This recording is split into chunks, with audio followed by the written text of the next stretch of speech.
नमस्कार विद्यार्थी मित्रांनो, प्रसाद मॅथ्स अकॅडमीवर मी तुमचं पुन्हा एकदा स्वागत करतो. फ्रेंड्स, लास्ट लेक्चर पर्यंत आपण या चॅप्टरमध्ये प्रॅक्टिस सेट नंबर 9.1 चे 4 एक्झाम्पल बघितलेले. बाकी जे 4 एक्झाम्पल राहिले फ्रेंड्स, ते आपण या लेक्चरला बघणार. ठीक आहे, तर पाचवा क्वेश्चन काय फ्रेंड्स बघा. Mark price of mixer is 2300 rupees. A customer purchase it 1955. Find the percentage of discount offer to customer. आता या ठिकाणी काय फ्रेंड्स, गिवन काय आहे, गिवन म्हणजे जे दिलं असेल ना ते लिहून टाका. मार्क प्राइस दिलेला आहे. ठीक आहे, मिक्सरचा मार्क प्राइस किती आहे, 2300 रुपये. Okay, customer purchase it rupees 1955. आता दुकानदाराने तो मिक्सर ठीक आहे किती मध्ये विकला, 1955 मध्ये. कस्टमर बघा, दुकानदार मिक्सर घेतोय, त्या मिक्सरची मार्क प्राइस आहे 2300 रुपये. तर कस्टमर तो मिक्सर विकत घेतोय, तो किती रुपयाला विकत घेतोय, 1955 मध्ये. ठीक आहे, कस्टमर विकत घेतोय म्हणजे दुकानदार विकतोय. ठीक आहे, मग दुकानदारासाठी ती सेलिंग प्राइस असेल आणि कस्टमर साठी ती बाईंग प्राइस असेल. ठीक आहे, म्हणजे कस्टमर विकत घेतोय ना, म्हणजे 1955 ही कस्टमर साठी बाईंग प्राइस असेल आणि दुकानदारासाठी सेलिंग प्राइस असेल. ठीक आहे, पण आपण ह्या ठिकाणी दुकानदाराची गोष्ट करतोय कारण की आपल्याला सेलिंग प्राइस काढायची. ठीक आहे, मग selling price is equal to 1955 rupees. ठीक आहे, मग find the percentage of discount. ठीक आहे, म्हणजे कस्टमरला त्या दुकानदाराने यावर किती पर्सेंटेजचा डिस्काउंट दिला हे आपल्याला काढायचं आहे. ठीक आहे, म्हणजे आपल्याला डिस्काउंट पर्सेंटेज काढायचं आहे. डिस्काउंट पर्सेंटेज त्याला आपण एक्स ने पण डिनोट करतो. ठीक आहे, हा फॉर्म्युला एक्स आहे ना, तो डिस्काउंट पर्सेंटेज असतो. ठीक आहे, म्हणजे आपल्याला डिस्काउंट पर्सेंटेज करायचा आहे. मार्क प्राइस आहे, सेलिंग प्राइस आहे. आता बघा फ्रेंड्स, मार्क प्राइस माहिती आहे, सेलिंग प्राइस माहिती आहे, त्याच्यावरनं डिस्काउंट आपल्याला काढता येईल. ठीक आहे, आणि डिस्काउंट काढल्यानंतरच आपल्याला डिस्काउंट पर्सेंटेज काढता येईल. ठीक आहे, आपण आधी काय करणार, डिस्काउंट करणार. ठीक आहे, पण डिस्काउंट करण्यासाठी आपल्याला बघा मार्क प्राइस सेलिंग प्राइस माहिती आहे ना, त्याच्यावरून हा फॉर्म्युला यूज करून आपण डिस्काउंट काढू शकतो. ठीक आहे, ओके. सो बाय फॉर्म्युली, मग कोणता फॉर्म्युला यूज करणार, हा वाला फॉर्म्युला यूज करणार. Selling price is equal to mark price minus discount. ठीक आहे, आता बघा सेलिंग प्राइस दिली आहे 1955 रुपये, मार्क प्राइस दिली आहे 2300 रुपये. ओके, त्याच्यावरनं आपल्याला डिस्काउंट काढता येईल. ठीक आहे, आता या तिघांपैकी जे दोन माहिती राहिले त्याच्यावर तिसरा आपल्याला काढता येतो. ओके, सो डिस्काउंट मायनसला आहे, इक्वलच्या इकडे येतो ना तो प्लसला होऊन जाईल. So discount is equal to 2300, हा प्लसला 1955 तिकडे जाताना मायनसला होऊन जाणार. ओके, आता सबट्रॅक्ट करून घेऊ आपण. 2300 मायनस 1955. ओके, 0 मधून 5 जात नाही, 10 मधून 5 गेला 5, 10 मधून 6 गेला 4, 3 मधून 10 जात नाही म्हणून 10 मधून 3 गेला ते 10 मधून 10 सॉरी 13 मधून 3 10 गेला 3, 2 मधून 2 गेला 0, 345. ठीक आहे, सो 2300 मायनस 1955 म्हणजे 345. म्हणजे डिस्काउंट किती रुपये दिला फ्रेंड्स, त्याने मिक्सरवर 345 रुपयाचा डिस्काउंट दिला. आता आपल्याला डिस्काउंट किती रुपयाचा दिला ते माहित पडलं. त्याने सांगितलं का आपल्याला डिस्काउंट पर्सेंटेज कळायला सांगितले. आता बघा सेलिंग प्राइस माहिती आहे, मार्क प्राइस माहिती आहे, डिस्काउंट किती रुपयाचा दिला ते पण आपण फाइंड आउट करून घेतलं, त्याच्यावरून आपल्याला डिस्काउंट पर्सेंटेज काढायचा. आता डिस्काउंट पर्सेंटेज काढण्यासाठी आपण ना हा फॉर्म्युला किंवा हा फॉर्म्युला यूज करणार. ठीक आहे, जनरली आपण हा फॉर्म्युला यूज करू. ओके, सो फॉर्म्युला कुठला आहे तो ह्या सगळ्या लिहा.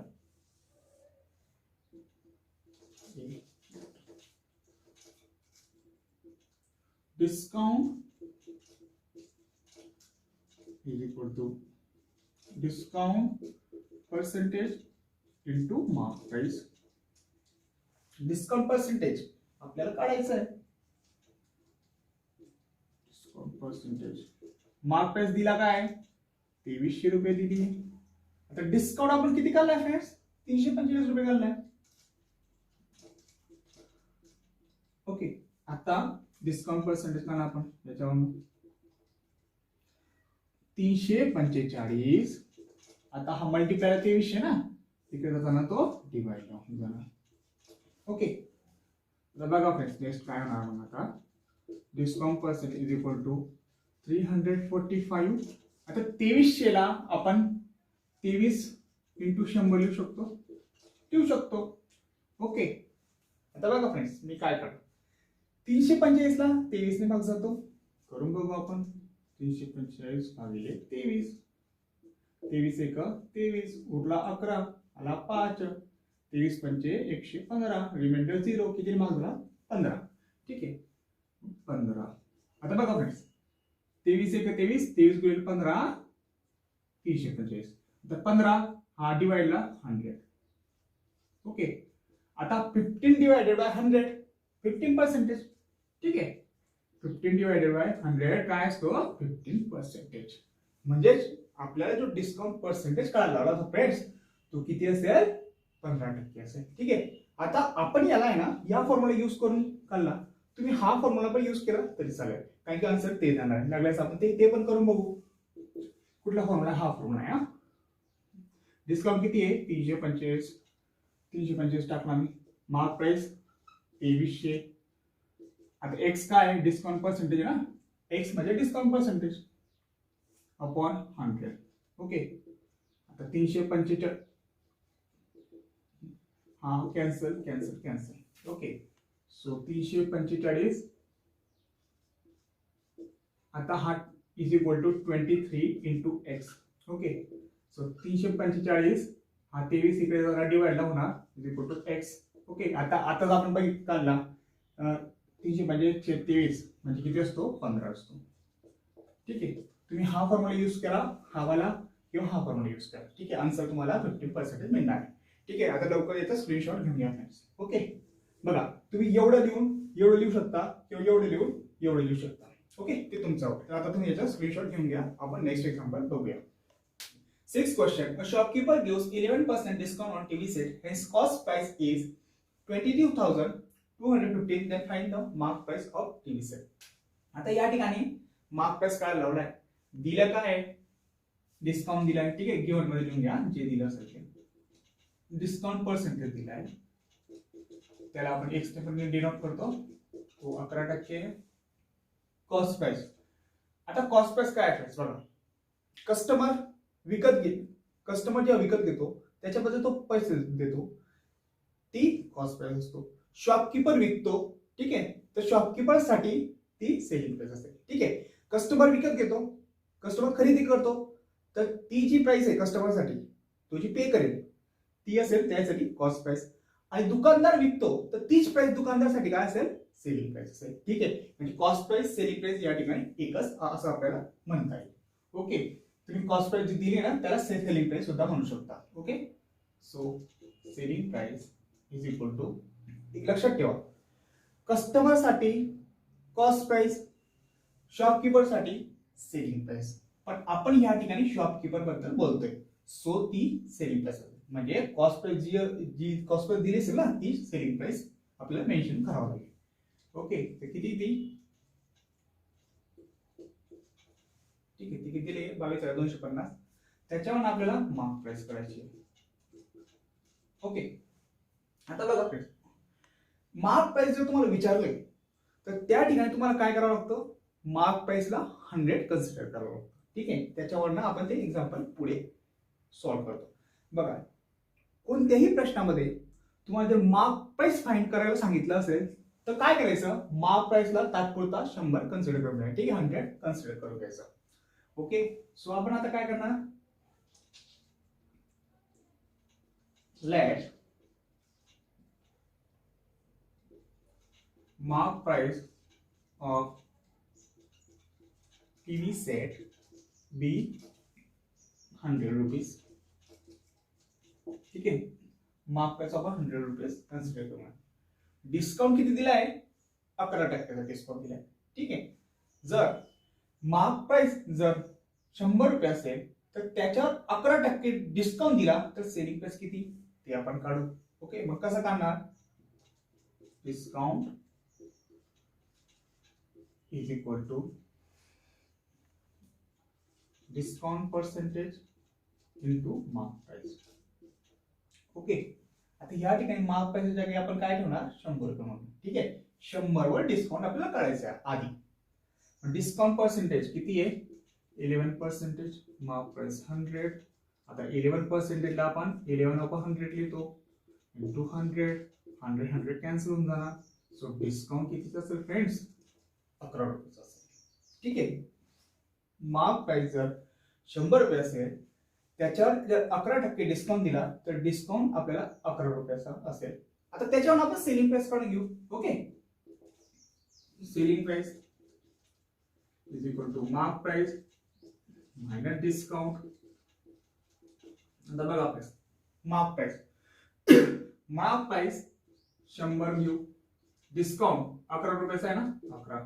तर सेलिंग प्राइस किती 100 minus 11 is equal to 89 rupees.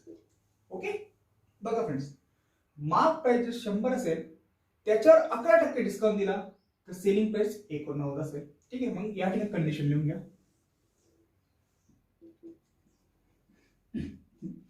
If mark price is 100 rupees, then selling price is 89 rupees.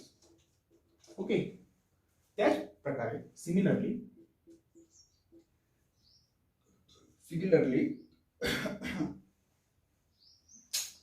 mark price is X.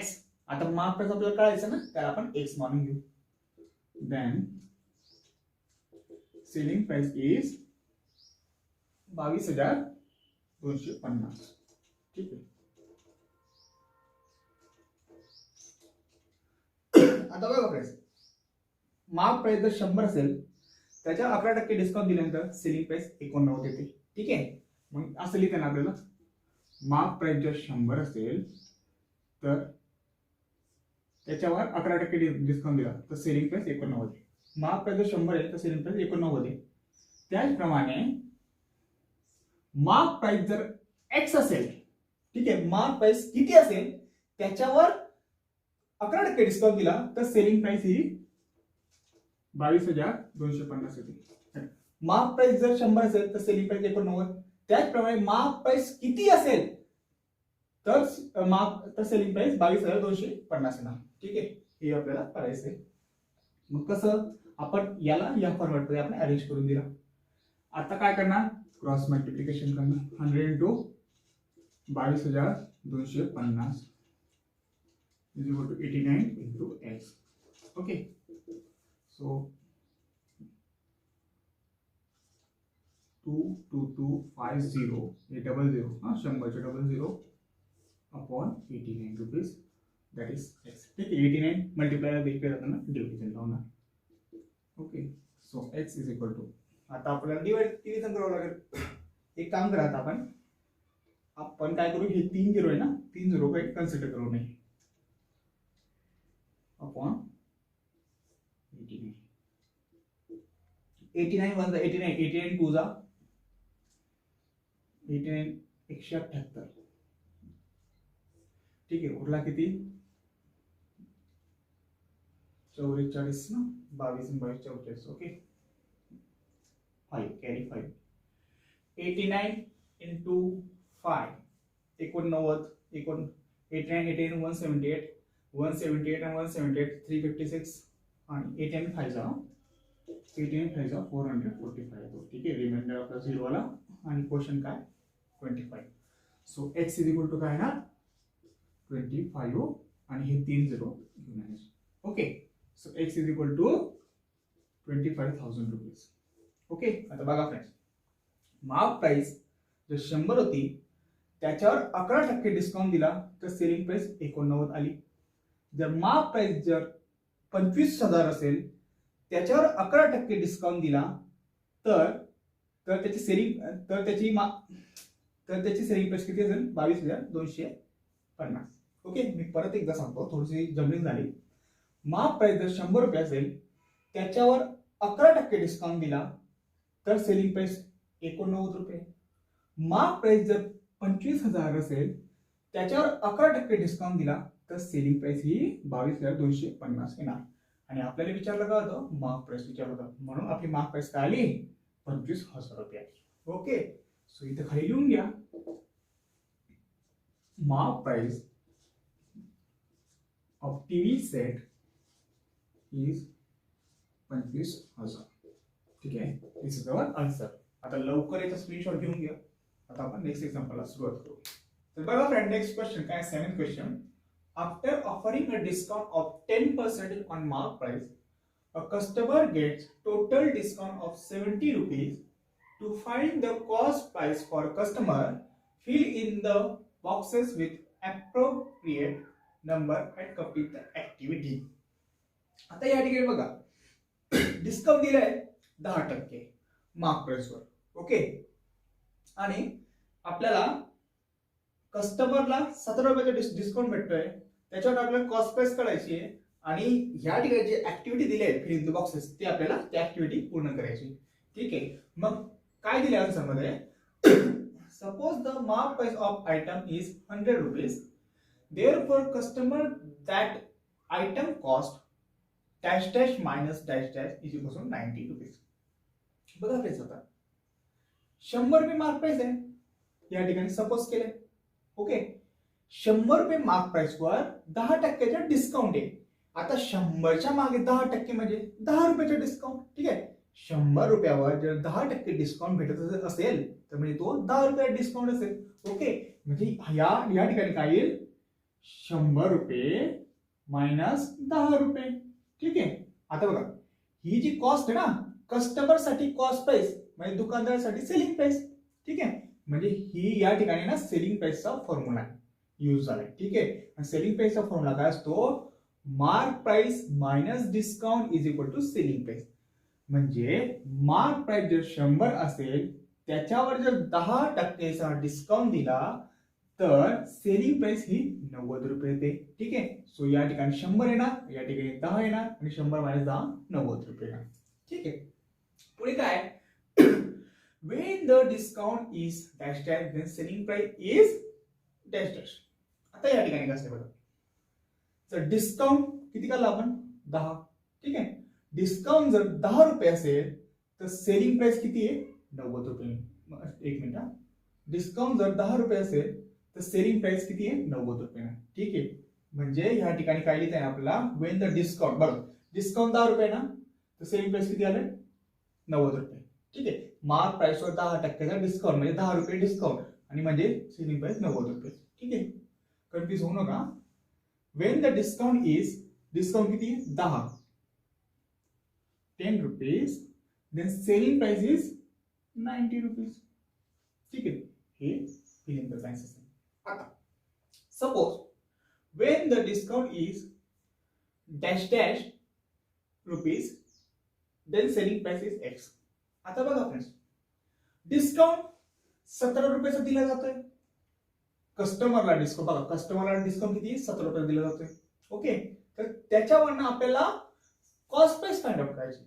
Discount जर 17 रुपये दिला जात असेल ना, तर कॉस्ट प्राइस किती असेल. आता कॉस्ट प्राइस आणि सेलिंग प्राइस ऍक्च्युली या ठिकाणी एकच आहे. ठीक आहे, मग एक गोष्ट लक्षात ठेवा, वेन द डिस्काउंट इज 17, ठीक आहे, या ठिकाणी 17 रुपये टाकू आपण, and selling price is X. आता बघा, जर डिस्काउंट 17 रुपये दिले जात असेल तर सेलिंग प्राइस एक्स असेल, आणि हा एक्स आपल्याला काढायचा आहे. ठीक आहे, तर सेलिंग प्राइस किती. आता बघा फ्रेंड्स, एक्स हा सेलिंग प्राइस आहे. ठीक आहे, आणि डिस्काउंट हा 17 असेल. ठीक आहे, आता बघा 17 रुपये जर डिस्काउंट असेल तर सेलिंग प्राइस ही एक्स असेल. त्याचप्रमाणे सेलिंग प्राइस जर 90 रुपये असेल, बरं जाऊ, डिस्काउंट जर 10 असेल तर सेलिंग प्राइस किती. आता बघा, या ठिकाणी सेलिंग प्राइस एक्स आहे तर डिस्काउंट 17, सेलिंग प्राइस जर 90 आहे, ठीक आहे, इथं सेलिंग प्राइस इथं 90 टाकणार आपण, तर डिस्काउंट 10. ओके, आता बघा फ्रेंड्स, हे ना या ठिकाणी हे दोघं काय आहे सेलिंग प्राइस आहे, आणि हे दोघं काय हे डिस्काउंट आहे. ठीक आहे, हे दोघं काय आहे सेलिंग प्राइस, आणि हे दोघं डिस्काउंट. ओके, मी परत एकदा सांगतो,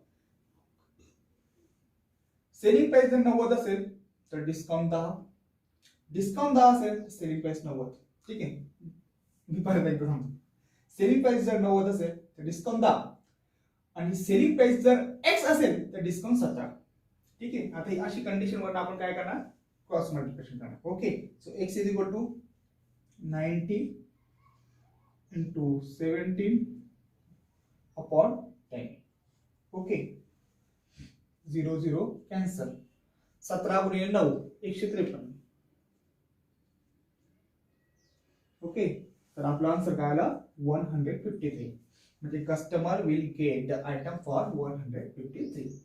ओके, जर त्याने या ठिकाणी जर मार्क प्राइस काढायचं विचारलं असतं तर तुम्ही काय केलं असतं, तर त्या ठिकाणी तुम्ही फॉर्म्युला यूज केला असता. कोणता formula, SP minus MP, SP is equal to MP minus discount. Okay, हा फॉर्म्युला तुम्ही यूज केला असता, डिस्काउंट. तर या ठिकाणी काय झालं असतं फ्रेंड्स, SP किती आहे, customer will get item for 153 rupees. ठीक आहे, कस्टमरला ती वस्तू 153 मध्ये मिळाली म्हणजे ती सेलिंग प्राइस असेल. ठीक आहे, सो 153 सेलिंग प्राइस असेल. मार्क प्राइस काय लावली आहे आणि डिस्काउंट किती असेल त्याच्यावर, डिस्काउंट हा 17 रुपयाचा असता. ठीक आहे, सो 153 मायनसचा 70 इकडे जाताना प्लस ला होऊन जाईल is equal to MP. So mark price किती आला असता मग 170 रुपयाचा असता. ठीक आहे, पण त्यांनी काही विचारलं नाही. जर त्यांनी तुम्हाला जर मार्क प्राइस विचारलं असते तर तुम्ही हा फॉर्म्युला यूज करून मार्क प्राइस काढू शकले असते. ठीक आहे, पण आपल्याला एवढं आन्सर सफिशियंट. ओके, आता स्क्रीनशॉट घेऊन घ्यायचा. आता आपण नेक्स्ट एक्झाम्पल बघूया. फ्रेंड्स, जे प्रॅक्टिस सेट नंबर 9.1 चा जो 8 एक्झाम्पल फ्रेंड्स, ते जे एक्झाम्पल आहे ते आपण अशा टाइपचे जे एक्झाम्पल आहे फ्रेंड्स, ते आपण जे सॉल्व एक्झाम्पल आपण मागच्या लेक्चर बघितलं ना, त्यामध्ये 4 नंबरचे जे एक्झाम्पल आहे त्या टाइपचं एक्झाम्पल आहे. ओके, त्याच्यामुळे हे जे एक्झाम्पल फ्रेंड्स मी ते तुम्हाला होमवर्कला देतो. ओके, आणि या ठिकाणी आपला प्रॅक्टिस सेट नंबर 9.1 संपतोय फ्रेंड्स. आता नेक्स्ट लेक्चरला आपण कमिशन बघणार आहे. ओके, तर फ्रेंड्स मी आशा करतो की आजचा व्हिडिओ तुम्हाला नक्की समजला असेल. तर व्हिडिओ आवडला असेल फ्रेंड्स नक्की शेअर करा, सबस्क्राईब करा आणि नोटिफिकेशन बेल आयकॉन दाबायला विसरू नका, जेणेकरून मी आपल्या चॅनल जेव्हा नवीन व्हिडिओ अपलोड करणार त्यानुसार तुम्हाला नोटिफिकेशन मिळत राहील. ठीक आहे फ्रेंड्स, आणि एक गोष्ट फ्रेंड्स, जर तुम्हाला जे लास्ट एक्झाम्पल जर जमत नसेल तर कमेंट बॉक्समध्ये कमेंट करून सांगा, मी त्याच्यावर एक स्पेशल व्हिडिओ बनवून घेईन. ठीक आहे फ्रेंड्स.